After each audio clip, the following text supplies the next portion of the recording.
Hi folks, we are Sophie and Philippe, two professional chefs and regenerative farmers. Currently we're setting up our second regenerative farm in central Portugal, where we grow food for our local community and share our knowledge both on the land and in the kitchen. On this channel we take you along on the farm's development and we show you how we grow, cook and preserve nutrient-dense, regeneratively grown, delicious food. In a time where the food we're eating is literally killing us, the most powerful and impactful action one could take is to consume nutrient-dense, regeneratively grown, clean food. Let's grow it, let's cook it, let's do it.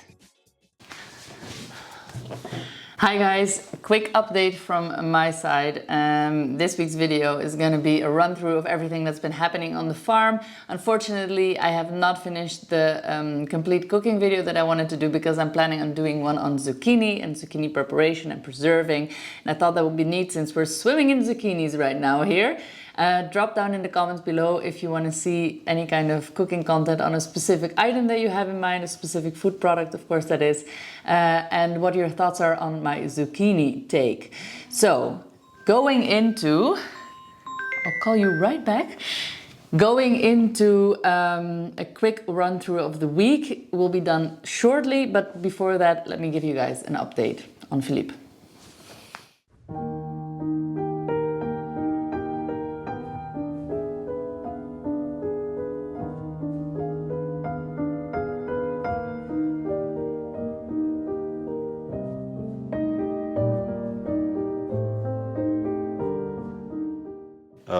First of all, I want to thank everybody for the words full of love, and thank you very much for those. And what happened with me? So I was doing some chores and I just stood up. I was with my knees down. I stood up and suddenly I felt a crack on my right knee, excruciating pain, and I felt an excruciating pain. And yeah, I couldn't really stretch my knee. I didn't know what I had, but I knew that it was very, very painful. So I went home, I talked with Sophie, I decided to go straight up to the hospital to see what it was. In the hospital, they made me an X-ray and they told me, you're completely fine. I knew I was not fine because there was a lot of pain and you just have that feeling that it's not fine. So I made an appointment immediately to a private orthopedist, and we went to that one. And just with the story, he told me immediately that I had made a rupture on my meniscus. So that time passed, 1 week and a half further we are right now. Tomorrow I'm going to make an MRI. I'm going to make the scan to the knee. I'm going to see what it has. Wednesday I go back to the orthopedist, and then we were going to talk about serious stuff. I don't really want to be operated. I hope I can be, how would you call it? A functional handicap? No? I have no idea what you call that. But I hope that, by the way, the doctor just made some movements and pulled my leg and crack that little bit of the meniscus back into place so I could stretch my leg. The swelling started to went down. I still have some swelling, but some liquid inside. But he said that if I can stay with that piece where she is right now, that I can be movable, that I can do my life. Maybe I don't need to be operated. If the pain is too much and the swelling stays, then I have to be operated. So tomorrow MRI, next Wednesday, back to the doctor, and then I have more news. So how did you rupture this meniscus? Is that just by coming up? No, they said that it was for sure an old injury. And if I think back, I think it was one time in Italy with the tractor. I just turned around and our tractor in Italy was with like a tank, so no rubber wheels, it's just pure metal. And I just hit in the hook of that thing and it just, you remember, I think you remember, it was like very painful and I had a lot of pain and it swelled, but after a few days it was okay, so I thought everything was fine. But he said that this time it was a little bit out of the place and I just moved in the wrong position and that thing just shoot out of place completely. That's why it locked my knee. Yeah. Do you want to tell everybody how many days you've been laying down?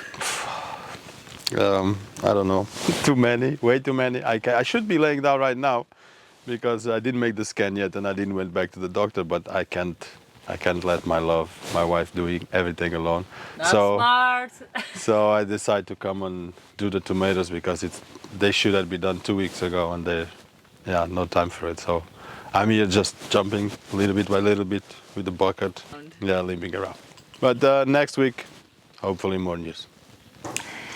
So yeah, you guessed it, that has all meant that life on the farm here has been very hectic, and that everything has been delayed, which is, you know, unfortunate, but it's just the way that it is. And as you can tell, I'm in a pretty good mood, not because of the situation, but I'm rather telling myself that there's really nothing else we can do except accept the situation and move forward the best we can. And that is currently meaning a lot of work from my side, but I'm actually really also enjoying being outside. The thing that I do feel bad about though is that I feel like I have an obligation to you guys and to the channel to consistently keep showing up, and I'm really trying my best to do that, but I also want to create quality, and I think that I'm having some internal turmoil when it comes to how much time should I be spending on keeping everything going so that our veggie business keeps running well, and then sacrifice a bit of the channel content and vice versa. So yeah, I just hope that you guys understand that the content right now might be a little bit more hectic, and I might need to edit it a little quicker than I usually do, creating content that might be slightly more choppy.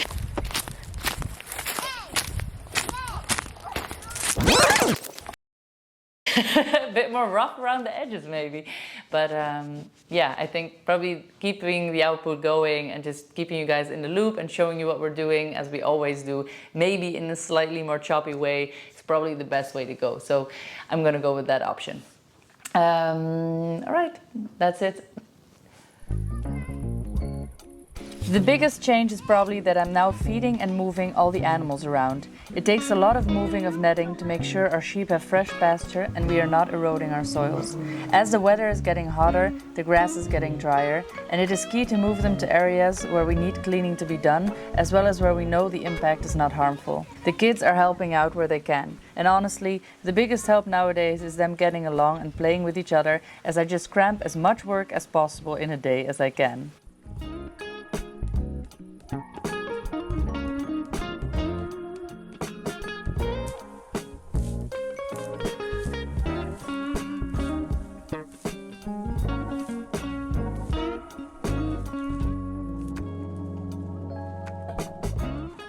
I'm very pleased because this week I finally managed to finish an important project we started about 4 weeks ago, which was making biochar and prepping some beds with it.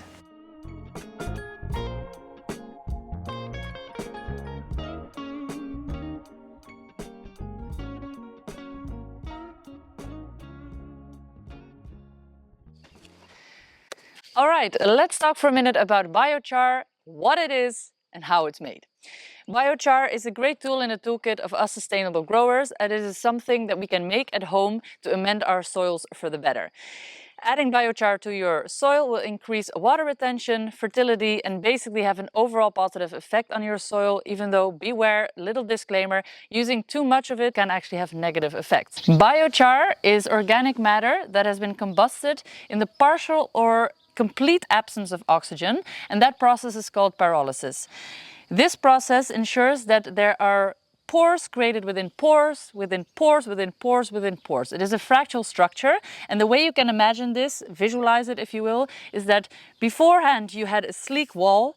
After this process, in that wall, little chambers have been created, and in those little chambers walls, other little chambers have been created, and in those chambers, other little chambers have been created. Now, why is this positive? First off, because this will improve the water retention of your soil. So when you add this into your soil, water comes in, those little chambers fill up with the water, and those little chambers within the little chambers within the little chambers all fill up with water. They also can house loads of microbes that are beneficial to your soil because they help make nutrients available to your plant roots. So what is needed for a good biochar to be made is any organic matter, in this case wood, and you need to burn that without the presence of oxygen. How do you do that? Because that sounds contradictory. The way to do that is by starting a little fire, either in a pit or in one of these barrels, and every time that it starts to heat up to the point where no smoke appears, you add on another layer of your organic matter, in this case wood. This makes this fractal effect. Then the time has come to stop this combustion process. The way to do that is by cutting off all access to oxygen, so that can either be by covering the lid of a barrel or adding loads of water on top to stop the ignition. When that is done and everything has cooled down completely, you now have these wonderful bits of what looks like normal charcoal, but which is biochar, which just the difference between the two is more of those chambers are present, and it's time to activate it. So activating your biochar is really an interesting process and can be done in multiple ways. One of them is by simply just peeing on it. I'm assuming more than once. One little pee probably won't activate this whole bunch, so I would advise to pee in this with the pee of multiple people. Maybe you want to keep it to one person and pee on it multiple days. I don't know, leave that up to you. But anyway, urine is an activator. Another way to do it is by adding compost, the liquid form of compost, which is actually compost tea, which you can make yourself. We'll get into that process later. But dumping that nutrient-dense, microbial life, exploding liquid into this will also activate it. What you have done now by adding these activators is you have introduced microbial life, bacterial life into the mix. Those are beneficial to your plant roots. So if you've done a good job, what you've managed to do is you've added to fill up those chambers, inside of those chambers, inside of those chambers, inside of those chambers, with loads of microbial life, which is now going to help you have a fertile soil. The next step is then to crush up all of this into a fine powder, or as fine as you can get it. It won't be completely smooth, and that you then work into the soil. There you have it, biochar.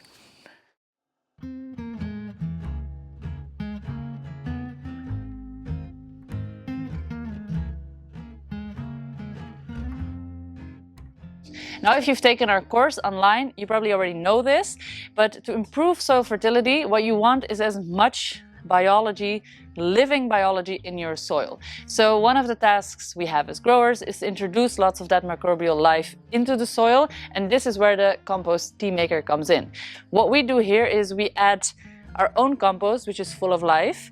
We sometimes buy extra microbial life in little packages that you can buy online. I'll leave the link below. We add to that molasses or honey and other types of organic matter. We then pop that into this machine that aerates the whole. And basically by adding in the molasses, you are feeding that microbiology and they are increasing in numbers. So you are activating this liquid. And now we are going to use this liquid to activate our biochar.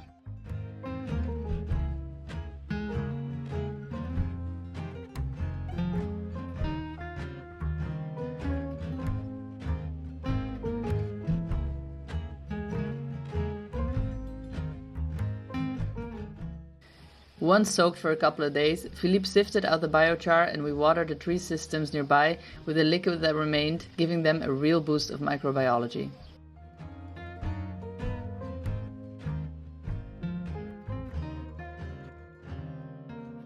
Alright, so Philippe has taken them out, sifted them out and put them here. They're now inoculated and we're going to crush them and then we're going to spread these on the beds. So we're going to do this quick and easy. Philippe did a little bit of pounding here. Tried to do it manually with a huge hammer, but that was just a lot of energy for nothing. So what we're going to do now is we're going to put it in between some old sheets and we're going to crush it with a car, just drive over it a few times, and that'll hopefully do the trick. It's kind of handy. Let's hope that I don't break it. Naar achteren. Gaan we weer nog een beetje naar voren? Ja, en nou back. En weer terug, ja.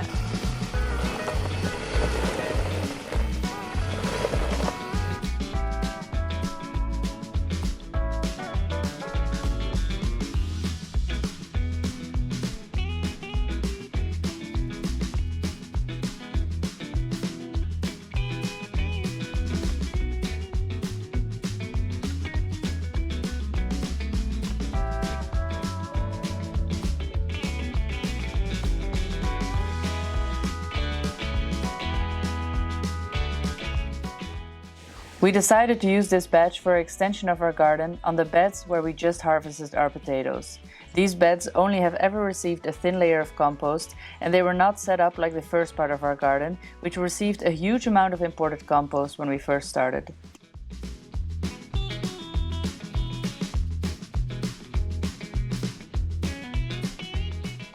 The second part of the garden we are setting up as a no-dig garden, which we are feeding with our own compost, compost tea and biochar.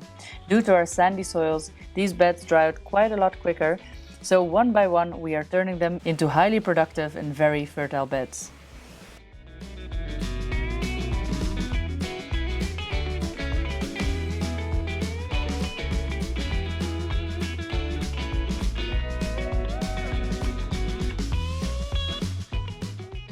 I started off making sure the bottom of the bed was nice and fine and had no big lumps of soil.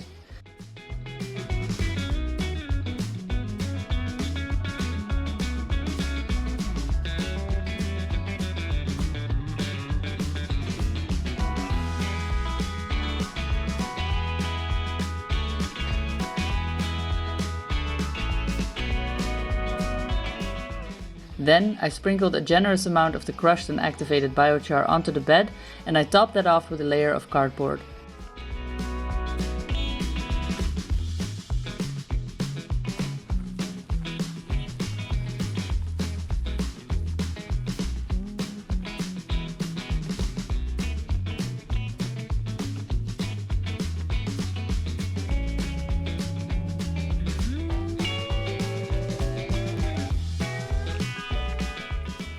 This is to prevent any pernicious knotweeds from coming up. I was enjoying the work, but I can tell you it was very, very, very hot that day.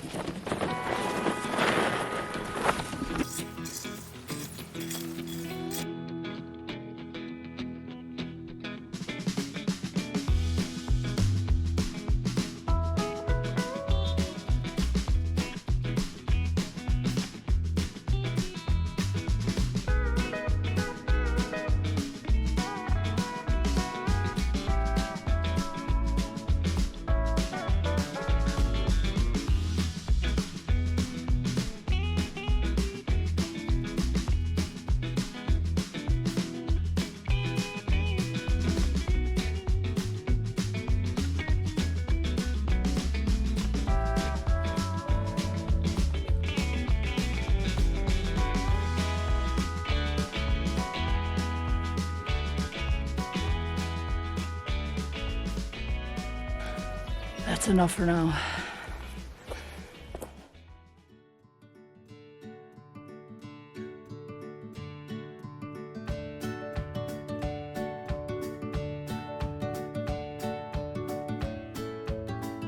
While I had been working on the beds, my mother, who was visiting for a few days together with Philippe, strung up all our garlic heads. Well, almost all of them, because some of them could not be strung up using a needle and wire. They will be stored in crates and used first.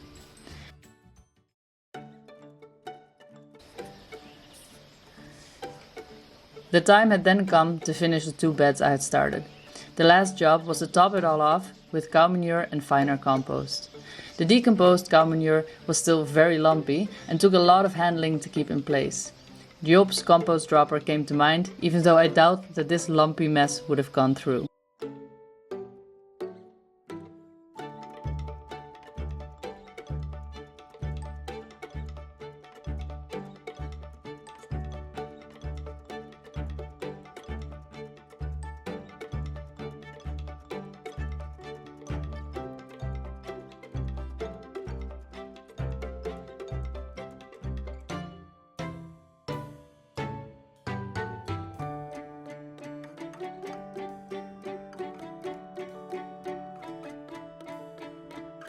Once it was done, I was finally ready to plant.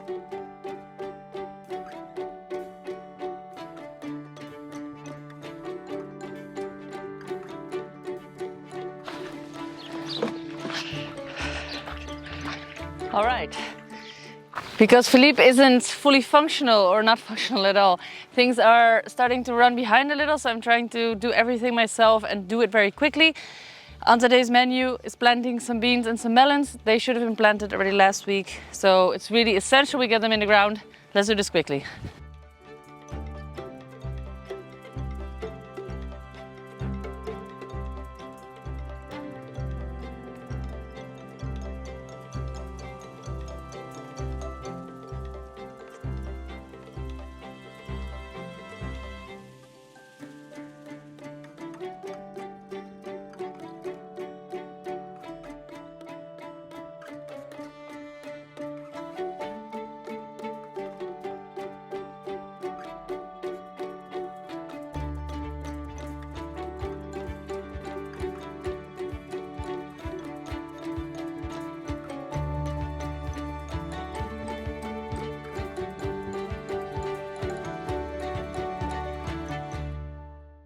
Next up were our long yard beans. These wonderful beans are a favorite of mine, and I was sad that they hadn't gone into the ground yet.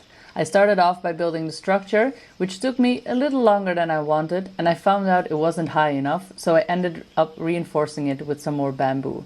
But once every little pole was up, I then planted the long yard beans at the feet of each pole. And now let's hope that they grow fast and strong so I can eat those beans ASAP. Behind me, the pea wall completely dried. We're gonna take it down and I'm gonna plant the soybeans there. Most of this is harvested. I'm gonna harvest just enough for seed for next season, and then I'm gonna take this wall down.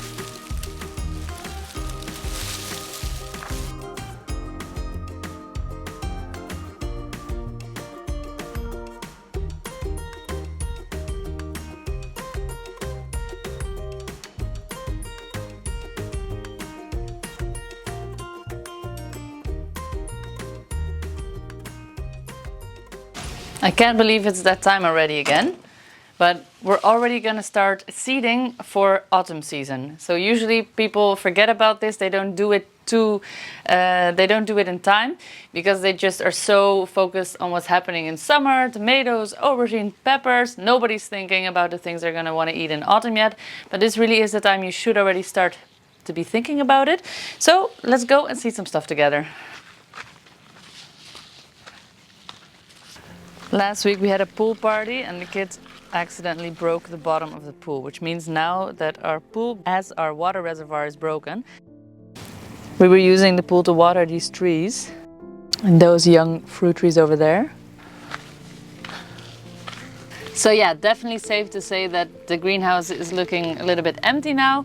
We have our citrus trees in here. I've got my cuttings, my little herb cuttings that are looking good. I'm gonna have to water everything. We've got our backup batch of peppers, which probably just gonna mature over here, and we'll see what little harvest we get out of them. The back, a little bit of leftover onions and tomatoes. And then here we've mob seeded a lot of loquat trees. We have tons of loquat fruit this year, so we've just harvested the seed, popped them in there, and we'll just propagate some more loquat trees.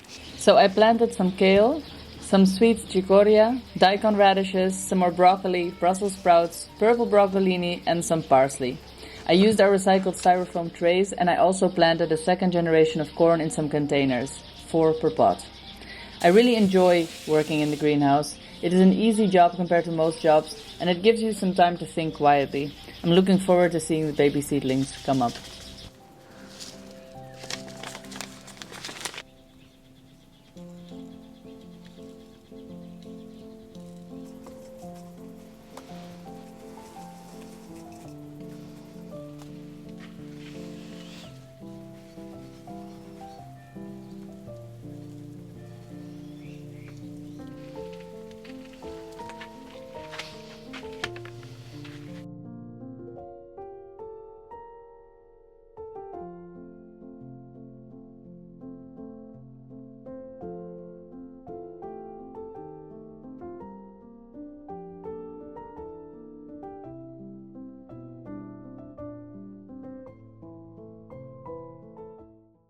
And that concludes this episode. Next week up, zucchini, zucchini, and zucchini, and more stories to come. We've got, of course, our farm project here with our cool sew coming up, and we've got some more pantry news coming. So I'm excited to share that all with you.